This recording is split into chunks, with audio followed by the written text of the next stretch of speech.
Good evening. How are you? It's great to be with you on a Tuesday night. Let's light up the darkness. Today's daf. We'll get to that in a moment. Who is with us on a Tuesday night as we gather to do some beautiful learning? Bill in mid-Missouri, Lucy in Minnesota, Hoodat in South Carolina, Stephen in New Hampshire, Sharon in New Jersey, Bella in Florida, Shandora in the Bronx, Renee in Indiana. It skipped on me. It's still skipping on me. Where'd you go? Melissa in Great Neck, Jamie in South Carolina, PK in Colorado, Pam in Oregon, Joseph in Massachusetts, Goisia, I'm sure I'm saying that wrong. I apologize. Gosia in Chicago, Patrice in Utah. Welcome, everybody, over there on the YouTube side. Aoife in Florida, Marjorie in Atlanta. Today's episode of AT Daily is sponsored by our very own Renee Fott. And what a lovely dedication to our teacher, Sal, and our beloved AT Daily class. So good to be back with you all after the hiatus. And it's so good to be back with you, Renee, and with all of you. I heartily echo this sentiment. Renee, thank you for enabling us to share more Torah with more people around the world, and may you and all your loved ones be showered in blessings. And we say amen. We are in our fundraising season. If you'd like to sponsor an episode of AT Daily, donate.accidentaltalmudist.org. Nina will put the link in the comments, and you can specify how you'd like the show to be dedicated to the honor, the memory, the healing of a loved one, however you like. Okay, we are in Tractate Nazir, the 17th volume of the Talmud. These are the laws of nazirus, taking a vow of nazirus, an optional, and some would even say a discouraged vow. The sages discourage us from taking on unnecessary vows, and this is unnecessary. No one's obligating you to become a Nazir. And you can't become a Nazir now when the temple is not standing because you couldn't bring your offerings that you'd be obligated to bring when your term of nazirus concludes. Nevertheless, we study the law. We study many laws that are no longer possible to fulfill in the absence of the temple. We are on page 15 today, page Tesvav. And we are going to be studying Mishna number 9 and its Gemara, and that will conclude chapter 2. Mishna number 9 of chapter 2, and today we'll finish chapter 2 here in Tractate Nazir. So we pick up this Mishnah just a few lines down from the top of page 15 on the A side. Excuse me. In the case of one who said, I am hereby a Nazir. If he says nothing else, he just became a Nazir. If he didn't specify the term, 30 days, as we've learned. And for those 30 days, he would be prohibited to eat, to consume any product of the grapevine, to shave or cut his hair, to become impure for the dead, touching a corpse. And at the termination of that period, he'd have to bring the offerings of a Nazir. But he didn't stop there. He says, if a person said, I am hereby a Nazir when I will have a son. Okay, we've seen this. So he's making a conditional vow of Nazirus that if he should be blessed to have a son, then he will become a Nazir. But he didn't stop there. He says, I am hereby a Nazir when I will have a son. And then he added, I am hereby a Nazir now for 100 days. And he then began observing the 100 days of his Nazirus. Okay, so we've seen this before also, the last couple Mishnahs. 2 terms of Nazirus, one vowed at the same time, but with different conditions. We even saw this one, that if somebody said, I'm going to be a Nazir when I have a son, and I am a Nazir right now, so then he becomes a Nazir right now, if he didn't say the number of days, for 30 days. Here he did say the number of days, right? He said 100 days. During the 100 days, he has a son. So now, because he spoke that vow first about becoming a Nazir when he has a son, he's going to interrupt the Nazirus that he just started, and then he's going to observe the unspecified term, which will make it 30 days, of Nazirus for his son, and then he's going to finish the 100 days. Now what we're going to see is, because we also saw yesterday, right, we had a prelude to this Mishnah, that if, for example, he observed 80 days of that 100-day term, and then his wife gave birth to a boy, so he has a son, so he has to observe that 30-day term for the nazirus for his son, he owes 20 days. But when he completed the nazirus for his son of 30 days, he had to shave his hair and bring the offerings for the completion of that nazirus. Now he owes 20 more days of the 100, because he did 80 before he had a son. But 20 days from the moment of shaving your hair, shaving your head, is not long enough to grow your hair again so that it can be shaved at the end of this, first term of nazirus that he's going to be completing after the term that interrupted it. So he's going to need 30 days, right? He's going to need 30 days. Sounds like he's going to end up serving 110 days for that 100, in addition to that other term for his son. But how exactly does it play out? That's what we're learning here. So he said, I'll be a Nazir when I have a son, and I'm a Nazir now for 100 days. So he begins observing his 100 days of Nazirus immediately. Then he has a son, and it's born to him 70 days from the start of his Nazirus. If so, quote, he has not lost anything, meaning he pauses from the observance of the Nazirus of 100 days. Now he observes the 30-day term for his son, and he then completes the 30 or more days left of his initial Nazirus. However, if his son is born after 80 days, right? Or rather, they say if his son is born after 70 days, so like the example I gave, 80 days, this negates the first 70. You're like, what? What do you mean negates the first 70? Are you telling me that because he has less than 30 days remaining, that after he observes that nazirus for his son, he has to start over completely and do another whole 100 days? Is that what negates the 70 means? No. However, if this son is born after 70 days, this negates the first 70 days. And he must observe a full 100 days after he completes the nazirus for his son. Well, no, that it sounds like, it completely negates the first 70 days. And the reason is that here he is unable to merely complete the remaining days of his initial nazirus after shaving at the completion of the nazirus for his son, since shaving cannot be performed after a period of less than 30 days. Okay, so he's going to owe 30 days, under a minimum of 30 days. He already did 80, so okay, afterwards he can't just do 20, he has to do 30. But why does he have to do the whole 100? What is the law? If one vowed to be a Nazir. So that was the Mishnah. The Mishnah is complete.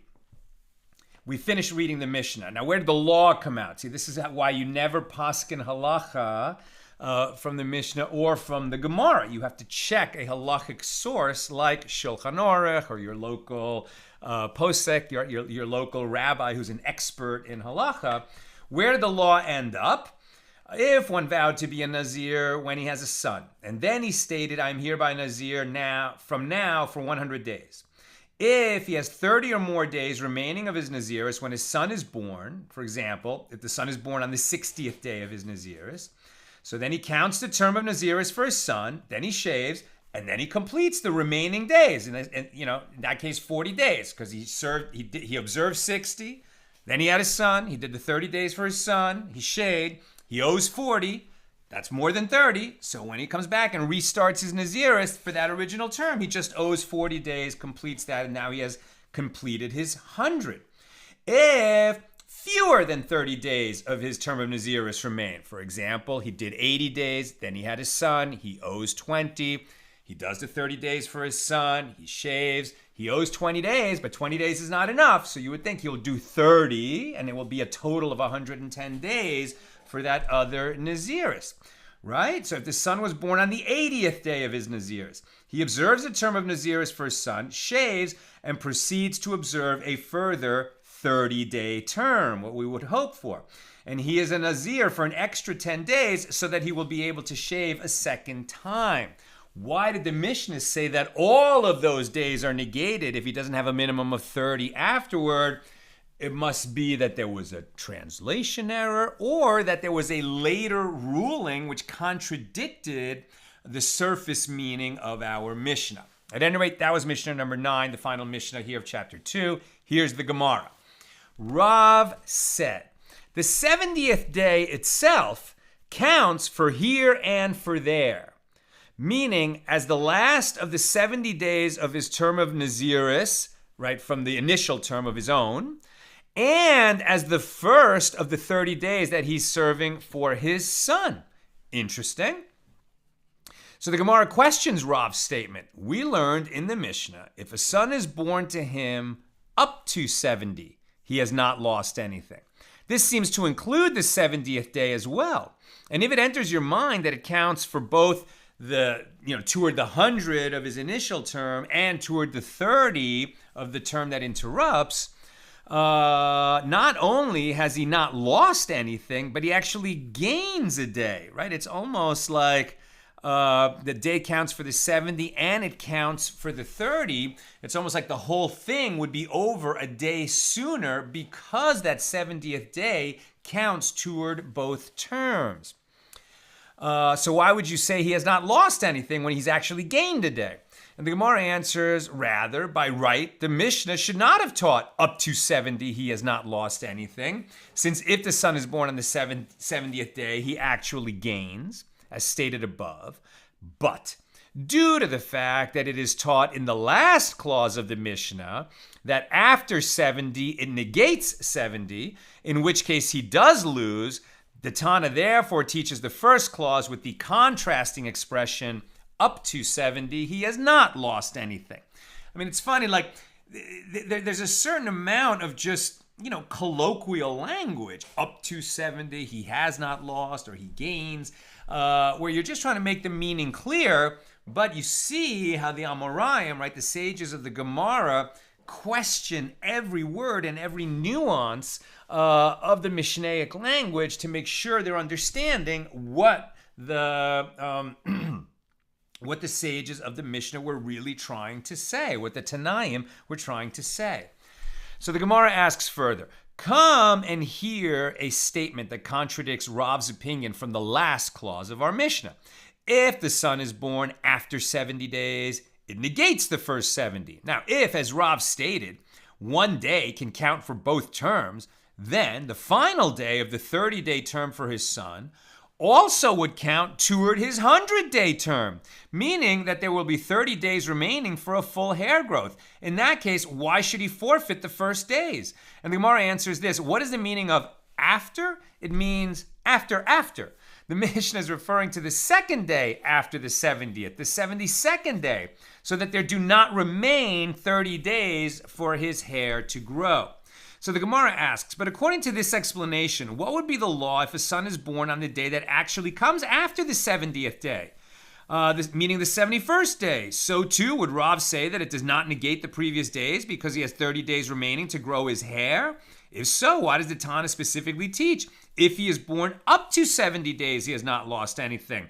Sounds like the same would hold true even for a case where he was born on the 71st day. As didn't you say that it does not negate? So rather, one must learn from this that after means the actual day after, the 71st day, and likewise conclude that the Mishnah is difficult for Rav. And the Gemara concludes, indeed, learn from this that the Tana of the Mishnah, the anonymous Tana of our Mishnah, disagrees with the opinion of Rav. Now, the Gemara asks, and Rav, in accordance with whose opinion did he say his law, right? What did Rav said? The 70th day itself counts for both the 70 that came before and the 30 of the term that interrupts. How could he say that, right? How could a day count for two periods of nazirus that by definition are separate periods of nazirus? You're counting 70 days toward that 100? Okay. How could that same day, the day on which his son is born, also count toward the 30 days of that term of nazirus that he's observing for his son? You'd think a day either counts for one term or the other. How can it count for both?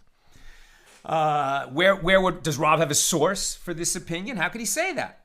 Now, since the Tana of our Mishnah disagrees with Rav, which Tana is Rav following in ruling that one day may be counted for two different observances? If we say that he stated the ruling in accordance with the opinion of Abba Shaul, as we learned in the Tosefta of Moed Katan 2:9, with regard to one who buries his dead 3 days before a pilgrimage festival. Now, where we're going with this, because it will quickly get confusing, where we're going with this is, how does Rav say that one particular day can count for both one term of nazirus and the one that follows it? And the answer is going to be this idea that part of a day is like a whole day. And what you could do is you could split that day in half, right, until the sun is born. Like the sun had already rose, right? The sun had risen. And so that day had begun, the daylight had begun. And so we're going to count that part of the day before the sun was born toward the 70 days of that original nazirus, where he has to eventually get to 100. And then the sun was born during the daytime, so it's still during that day. And now we have part of a day that we're going to use toward his second nazirus, the one in observing, because he vowed he would become a nazir if he has a son. So part of a day becomes like a whole day, and that's why half the day can count toward one term and half the day can count toward another term.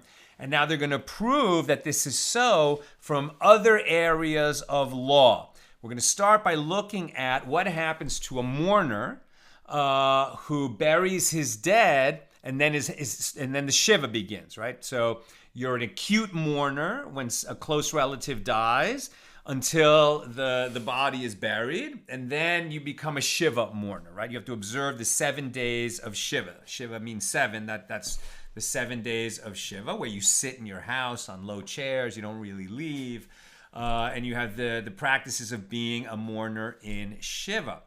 If during those 7 days Rosh Hashanah begins, or Pesach begins, or Shavuos begins, or Sukkot begins, right? If a big holiday begins in the middle of your shiva, as long as you started the shiva, it's counted as if you did the whole shiva, because the holiday interrupts the shiva and cancels whatever is left. You are considered that you have fulfilled your obligation to observe shiva if a holiday interrupts the shiva. And that's what we're going to learn. So the Gemara asks, and Rav, in accordance with whose opinion does he hold? If we say that he stated his ruling in accordance with Abba Shaul, as we learned in the Tosefta of Moed Katan, with regard to one who buries his dead 3 days before a pilgrimage festival. The pilgrimage festivals are Passover, Shavuos, and Sukkot. So one who buries his dead 3 days before a pilgrimage festival, the rabbinic decree of 7 days of mourning, right? The Shiva observance is not spelled out in the Torah, so it is a rabbinic decree. So the rabbinic decree of 7 days of mourning is voided for him, i.e., once the festival begins, he no longer observes the prohibitions and customs of the first 7 days of mourning. Since he has mourned for 3 days, the festival voids the remainder of the 7 days, and you're not allowed to sit Shiva during a festival, which is a time of rejoicing. And by the way, you're going to hear a bunch of laws now when we're talking about laws of mourning that very much have practical impact, right? People observe the laws of mourning when they lose a relative.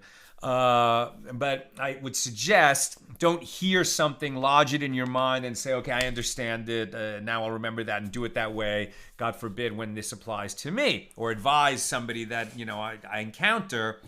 These laws are all nuanced and you have to be careful with them. And there's so many sources online, in books, your local rabbi. So if ever, God forbid, you're a mourner or, your friend or loved one is a mourner, consult a rabbi before, making any legal ruling. Okay, so the Brisa continues. If this person buried his dead 8 days before a pilgrimage festival, right? So 8 days sounds like, well, he observed the complete Shiva. So what is there to say? He did the Shiva. But there's also the shloshim. there's a 30-day period, right? During the shiva, you don't shave, you don't cut your nails, there's a lot of things you don't do. You wear the same clothing that's torn.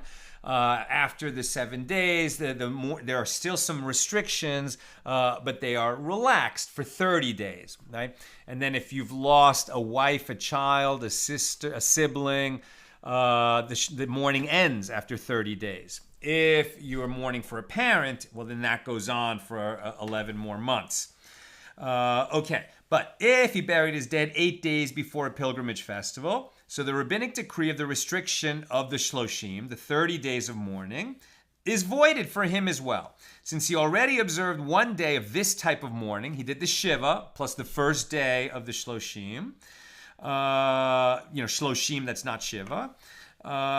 So then he did 1 day and the rest is voided for him. It's like that's what happened to me when I lost my mom. I observed the full shiva, and then a week later, Rosh Hashanah began, and so the rest of my shloshim was canceled. So if he buried his dead 8 days before the pilgrimage festival, the rabbinic decree of the 30 days of mourning is voided for him because he already observed 1 day of this type of mourning, and he need not complete the entire period.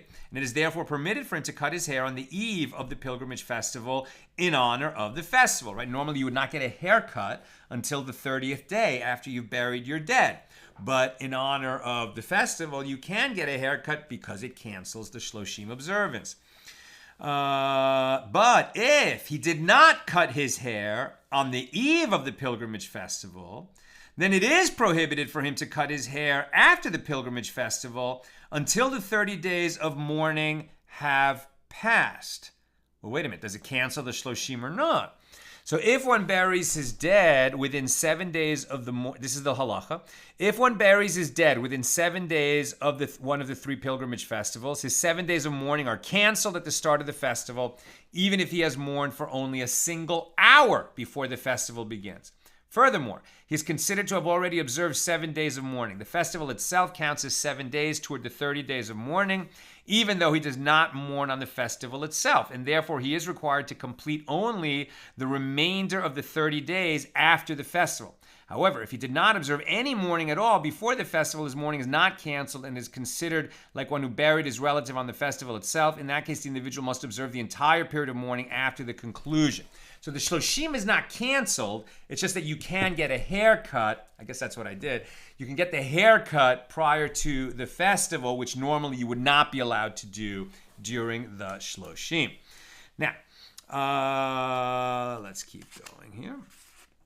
And let me just add a little more about 7 days and 30 days. The first 7 days after the death of a close relative are days of intense mourning during which the mourner is prohibited from leaving his home, performing work, sitting on a chair of normal height, washing himself for pleasure, wearing leather shoes, or engaging in sexual relations, among other prohibitions. That's the 7 days of Shiva. The shloshim, the 30-day period, is one in which eulogies are recited for important people. During this period, the mourner is not allowed to wear new clothes, cut his hair, partake in festivities, or marry, nor may he repair the garment he tore as a sign of mourning. After 30 days, all mourning rites are concluded, except those observed for the passing of a mother or a father. These mourning rites are not observed publicly on Shabbos, but Shabbos is counted as a day of mourning. If a festival occurs during the 7 days of mourning, the days come to an end when the festival begins. Similarly, if a festival occurs during the period between the end of the 7 days of mourning and the end of the 30 days, the 30-day period ends when the festival begins. Okay, so I did do that. I did observe it correctly. But you see that if we didn't check the halakhic authority, and we saw here in the Gemara that, oh no, like, you just get your hair cut for the festival, but then after the festival passes, you can't get that haircut, right? Until the 30 days have elapsed. But that's not right. The festival interrupts the shloshim. I remembered it correctly. Okay, 15b. Now, so we're still looking at that question, how can a single day count for two different terms of nazirus that run consecutively? And the principle is that part of a day counts like a whole day, and we're going to get that proof by looking at this other area of law. Now, Abba Shaul says, even if he did not cut his hair before the pilgrimage festival, it is permitted for him to cut his hair after the pilgrimage festival, meaning the shloshim is canceled. And his reasoning is that just as the mitzvah of 3 voids the rabbinic decree of 7, as was taught before, so too the mitzvah of 7 voids the rabbinic decree of 30. Since he completed the observance of the 7 days of mourning before the festival, he need not observe the 30 days of mourning after when it was interrupted by the festival. Now the Gemara asks, what is the rationale of Abba Shaul for his opinion that if he observed 7 days of mourning before the festival commenced, the 30-day mourning period is voided? Isn't it because he holds that the 7th day counts for here and there? In other words, the 7th day is considered both the end of the 7 days and the start of the 30 days of mourning. So he had already begun observing his 30 days of mourning before the start of the festival. This ruling may be the basis for the ruling of Rav, but the Gemara rejects this. This does not support Rav, since perhaps Abba Shaul was saying his ruling that the same day counts for both here and there only with regard to the mourning of 7 days, which is by rabbinic law, but with regard to a Nazir, whose obligation is by Torah law, he would not say so. And recall, right, there are laws that are spelled out in the Torah, so those are called doraisa, laws, written laws in the written Torah, and there are laws that are derabanan, right, from the rabbis, rabbinic laws. We are obligated to follow rabbinic laws just like we're obligated to follow laws in the written Torah. But the difference is when there's a case of ambiguity or uncertainty, we're going to be stringent with respect to written Torah laws, and we're going to be lenient with respect to rabbinic laws. Now, rather, Rav spoke in accordance with the opinion of Rabbi Yosef, right? So we can't look to Abba Shaul's holding about the days of mourning being interrupted by a festival as the source for Rav's opinion that a day can count for 2 periods. So now we're going to look at a different area. Let's say what Rabbi Yosef said. Rabbi Yosef is also going to look at how part of a day can count like a whole day, but he's not going to talk about the laws of mourning and grief. He's going to talk about a woman following the family purity laws. Okay? So generally speaking, and these laws are still followed today, right? When a woman is having her menses, she is considered ritually impure, and the husband and wife are prohibited. Not only they can't have sex, they can't touch each other. And that prohibition goes past when the menstruation actually ends, right? Then she has to observe clean days, 7 clean days after the flow of blood ends. Then she immerses in the mikvah, awaits nightfall, and then they become permitted to each other, and it's usually a date night. Now, this also applies if she has, some bleeding outside the regular time of the month, right? Sometimes a woman will spot, or there'll just be some sort of incidental blood that comes out.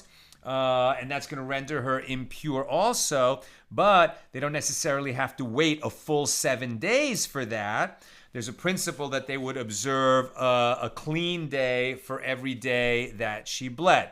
By the way, that's not the way most things are done now. Now, these days, people are more stringent, and if she has spotting, that might be menstrual blood, it might not, but it's outside of the sort of normal period of the cycle. She'll have to count 7 days after the bleeding ends. But like I said, that's a whole other body of law. And if you have a question about that, lots of sources online, and best to ask a rabbi or an expert in that area of law. Okay, so we're just taking a principle that comes from that body of law. So here we go. Rabbi Yosef said, as taught in a baraisa, Rabbi Yosef says, a woman who observes a clean day for each day, that she experiences a discharge, right, outside her normal flow. So she experiences a discharge. She is a woman who discharges blood for a day or 2 at a time when she does not expect her menstrual period. So the case under discussion is one where she experienced a discharge for 1 day, and they slaughtered the paschal offering the afternoon before Passover begins, when the temple is standing. And we're going to have a group of people registered to enjoy the Passover lamb together, right? So they have to agree in advance that they're going to be a group. They go to Jerusalem. One of their members, right? We read this in Tractate Pesachim, the laws of Passover. and one of their group takes their lamb to the temple, slaughters it there, the blood is sprinkled on the altar, they bring it back, and then that night they eat that lamb roasted, and they have to eat it that night. Whatever's left over gets burned in the morning. You can't have leftovers of it. Okay, so the key for this is, why are we talking about a woman who has a discharge?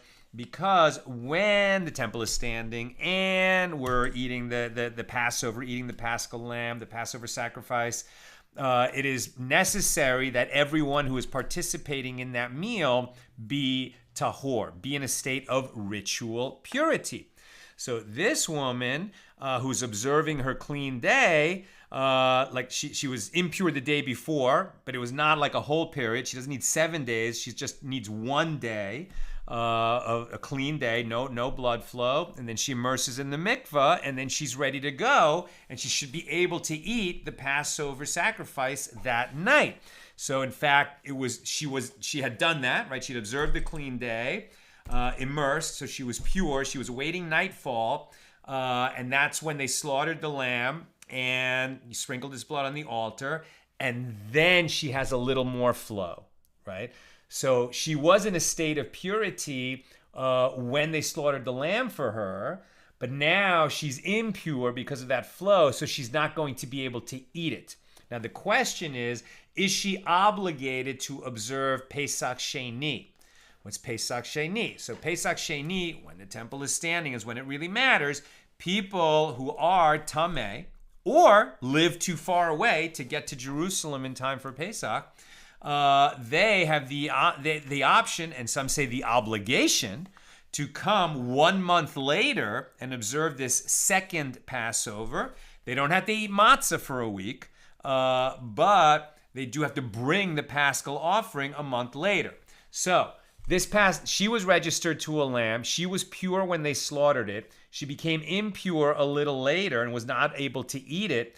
Is she obligated to return to Jerusalem a month later and go through the whole process again because she didn't eat of the lamb? Or do we say that since a lamb was slaughtered on her behalf while she was in a state of purity, she has fulfilled her obligation even though she didn't get to actually eat the lamb? That's the question. Right? So she experienced a discharge. The woman who... So the case under discussion is one where she experienced a discharge for 1 day, and they slaughtered a paschal offering and sprinkled the blood on the altar for her on her second day after she immersed in the mikvah. At that point, it is unclear whether she will remain clean of discharges for the remainder of the day, in which case she is retroactively pure from the time she immersed, and she may eat the paschal offering that night, or whether she will experience a discharge of blood during the day, in which case her immersion is retroactively invalid and she was impure the entire time.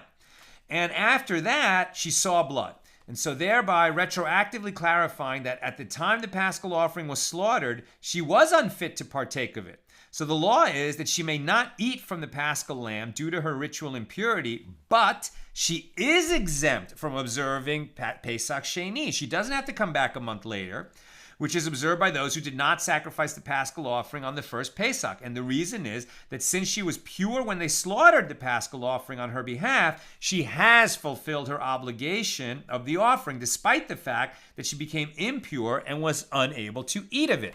So the Gemara clarifies this. So what is the rationale of Rabbi Yosef for his opinion that she is exempt from observing the second Pesach? Isn't it because he holds that the legal status of part of the day is like that of an entire day? Since she was pure, ritually pure for part of the day, it is considered as though she was pure the entire day. So the Gemara rejects this. From where do you know that this is Rabbi Yosef's rationale? Perhaps it is because Rabbi Yosef holds that one becomes impure from now and onward.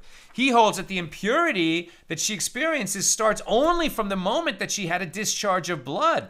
But she is ritually pure up to that point, so that she was ritually pure when they slaughtered the offering for her. It's not that because she was pure in the morning, the part of a day counts as a whole day. It's that she was pure at the moment they slaughtered the lamb for her, and she only became impure after they slaughtered it and before it was time to eat it. So we can't necessarily learn out from that Rabbi Yosef holds that part of a day is like a day. He might just simply be holding that we look at the time that she became impure. If she was pure before that, and that's when they slaughtered, that's why she's exempt from Passover Sheini, Pesach Sheini. So the Gemara questions this explanation. And does Rabbi Yosef hold in accordance with this ruling that she is only impure from that moment onward? Because we have a lot of cases where, if somebody touched teruma, right? Teruma is that part of a tithe which is set aside for the priests. Again, this is done when the temple was standing.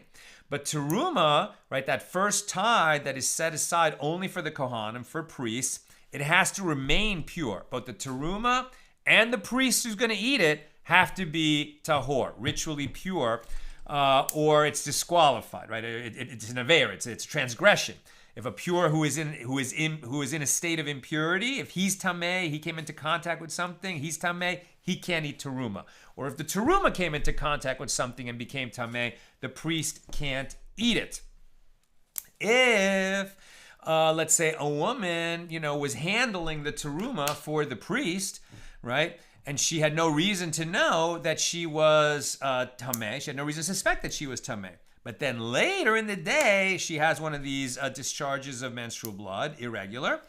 So then do we say that at the time she handled the teruma, which was before she saw that discharge, that she's retroactively tameh and we disqualify that teruma? Or do we say that, she became impure later after she touched the teruma? There's no reason to go back and retroactively say that the teruma was disqualified. That's beyond the scope of our conversation today, but that's the kind of question that they're addressing here.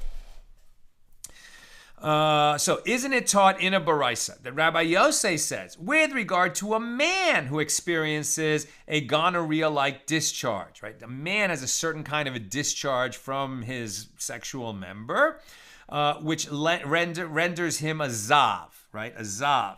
And it's kind of similar to the laws of a woman having bleeding outside of her regular menstrual cycle. So this man who has had 2 sightings of the discharge and for whom they slaughtered the Pesach offering and they sprinkled its blood on the 7th and final day of his impurity. And similarly with regard to a woman who observes a clean day for a day for whom they slaughtered a paschal offering and sprinkled its blood. And afterward, either this woman saw blood or this man saw this discharge from his member.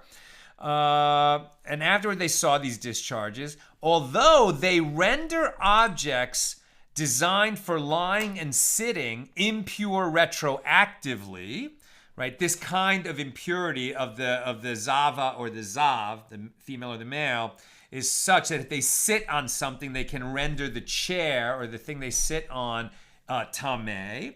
So even though they sat on it earlier in the day before they had that discharge, we do have a ruling that they will render that, because this is mentioned in the Torah, it's a Torah law, so they're stringent, that retroactively that chair would become tameh. Even though that is the case, nevertheless, they are exempt from observing the second Pesach, right?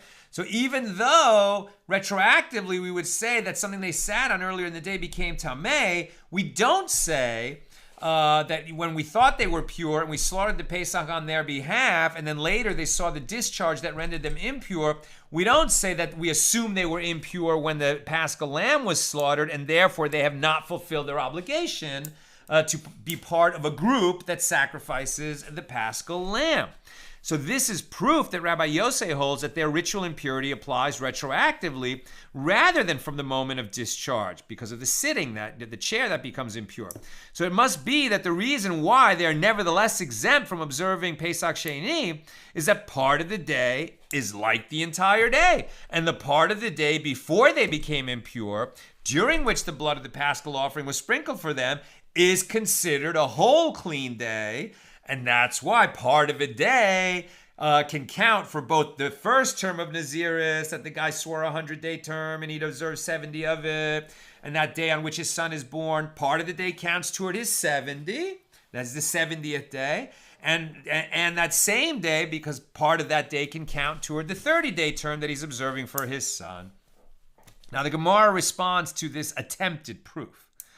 What is the meaning of Rabbi Yossei's statement that the ritual impurity applies retroactively? It means that the ritual impurity applies retroactively by rabbinic law. However, by Torah law, the Zav or the Zava is impure only from the time of the new sighting and onward. So the Gemara adds, so too it is reasonable that this is Rabbi Yossei's opinion, as if it enters your mind that they become ritually impure retroactively by Torah law, why are they exempt from observing the second Pesach if by Torah law they were impure at the time of the offering, that the offering was slaughtered? And the Gemara responds, this is no proof, since actually I could say to you that this retroactive impurity is by Torah law. And the reason they are exempt from observing the second Pesach is that the sages permitted impurity of the deep for Ziva. New concept, impurity of the deep. What is impurity of the deep? Tuma of the deep. So tuma of the deep is this idea that a body, is buried way down in the ground, or you pass over a cavern and later you learn that a person fell into that cavern and never got out. So you had no reason to suspect. It's not like you walked through a cemetery where you knew you were walking over bodies. You had no reason to believe that you were walking over a body, a buried body, but you did, and you find that out later. So did you become tameh and you're disqualified from, entering the temple or eating teruma or these other things or participating in the paschal lamb? So the halakha, the law is that in the case of the paschal offering, an unknown impurity of the dead, which is called impurity of the deep, is permitted. In a case where one brought his offering and later became aware that he had contracted impurity from a corpse, if this source of impurity was unknown to everyone, it's not that just you didn't know, it's that nobody knew. That's impurity of the deep. Then this person is not required to observe the second Pesach. And the Gemara suggests that Rabbi Yossei may hold that the same law applies to the impurity of a Zava as well, since the owner of the offering was pure when it was brought and could not have known that she would become impure due to the discharge later that day. It is similarly considered like an impurity of the deep, and she has therefore fulfilled her obligation. And she was part of a group that sacrificed the paschal lamb. Then she became impure, so she wasn't allowed to eat it, but she did participate in sacrificing the paschal lamb, so she doesn't have to come back a month later. The Gemara points out, and even Rabbi Oshaya holds that according to Rabbi Yossei, the fact that a zav, this man who has a discharge, renders objects designed for sitting or lying impure retroactively, this is only by rabbinic law in this circumstance. As it is taught in a Baraisa that Rabbi Oshaya says, in a case of one who sees this, white discharge on his seventh clean day, right? He was a zav. He stopped having discharge. He counted 7 clean days, and then he had an additional discharge right before he totally finished. Let's say he immersed, and then he was waiting for nightfall, and then before nightfall came, he had another discharge. So then what happens? If he has this discharge on his 7th clean day, it negates the clean days that preceded it, and he has to count 7 new days. And Rabbi Yochanan said to him that it should negate only its own day, i.e. should require only 1 additional clean day. And the Gemara expresses surprise. Whichever way you look at Rabbi Yochanan's statement, it is difficult. If this discharge negates clean days, just as the case of a zav who had a discharge during his 7 days, it should negate all his clean days, not only the last one. If it does not negate clean days, since it is not considered a discharge within his 7 days, but rather as the first sighting of a new discharge, it should and will require a whole new process. So then it should not negate any of it, and not even its own day. He was a zav. He counted 7 clean days. He finished, and now he immersed, and now he's just awaiting nightfall, and then he sees a new discharge. Okay, so maybe he has to go through a whole process of again waiting till the discharge ends and counting 7 clean days, but he finished his first process. So what then is the logic of Rabbi Yochanan's ruling that it negates a single day? Rather, say instead that Rabbi Yochanan said like this: it does not negate at all, and not even its own day, since this discharge is considered to be the first of a new series. Now we're on 16a, and we're just going to do a few lines here so we can finish chapter 2. And I'm almost done, so if you have questions or comments, get them in. And Rabbi Oshaya said to Rabbi Yochanan, Rabbi Yosei holds in accordance with your opinion, as he too says that in this case one becomes impure from now and onward, and any impurity after the start of the seventh day does not cause him to forfeit the previous clean days. And the Gemara analyzes Rabbi Oshaya's statement, but didn't Rabbi Yosei say that the impurity is retroactive, as stated above? And Rabbi Oshaya must certainly hold like this. What is the meaning of Rabbi Yosei's ruling that he is impure retroactively? It means that he is rendered impure only by rabbinic law, but not by Torah law. And the Gemara poses a question with regard to Rabbi Yosei's statement, and as to Rabbi Yosei now, he holds that the status of part of the day is like that of an entire day. How do you find a full-fledged Zava who brings an offering? Since she sees a discharge at the midpoint of the day, the other half of the day counts for her as a full day of observing. Why? Because part of a day is considered like a full day. And the Gemara answers, if you wish, say that she continuously discharges blood for 3 days consecutively, and if you wish, say that she saw a discharge on 3 consecutive days close to sunset. In that case, she is impure on each occasion of the end of the day and the beginning of the next. So there was not any time to become pure on the following day, so as to be included for her counting of a clean day corresponding to an impure one. And the bottom line is, we do consider part of a day like a whole day. And where do we see that? In shiva. When do you get up from your shiva? When are you allowed to leave the house and change your clothes and start, living life again that you weren't allowed to do during the days of shiva? Is it when you complete the seventh day, right? And a day in Judaism ends at sunset, right? So if you're observing 7 days of shiva, you would think that the shiva ends, right, at sunset on your 7th day. But actually, you're allowed to get up and leave the house after the morning prayers at daybreak on the 7th day. Why? Because part of a day counts like a whole day. Okay, let's go to questions or comments on Nazir 15. Sharon, I have been struggling with what motivates someone to become a Nazir.